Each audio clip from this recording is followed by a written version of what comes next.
le terminus du métro Angrignon. C'est ici que commence le royaume des autobus pour se rendre ensuite dans le sud-ouest de l'île de Montréal. Je trouve que le service ici à la salle est lent comparé à l'est. Ça serait plus vite. Oui, c'est plus compliqué parce que là, il faut changer de ligne. Tu sais, tu débarques du 106, tu prends le 101, une autre ligne.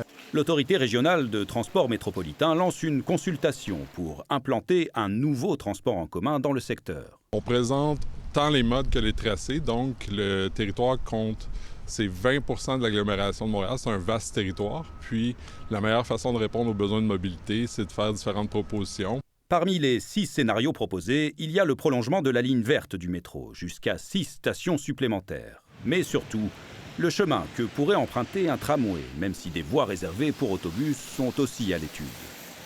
Un parcours de près de 20 km qui pourrait s'étirer de la gare d'Orval jusqu'au centre-ville, en se connectant à 3 stations du métro.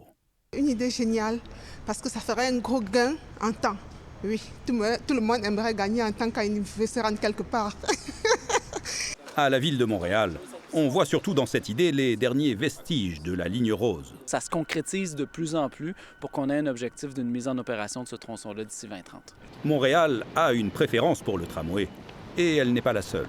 Quand on construit à coût de dizaines de milliards quelques stations, mais on ne peut pas se permettre de penser avoir un réseau à la grandeur de l'île, tandis que le tramway va le permettre. Il va falloir que la volonté politique soit là pour mettre tout en place pour pouvoir concrétiser un projet structurant pour le Grand Sud-Ouest. Le ministère des Transports n'a pas souhaité commenter. Il travaille actuellement à mettre sur pied une nouvelle agence des transports qui pourrait bientôt hériter de ce type de dossier.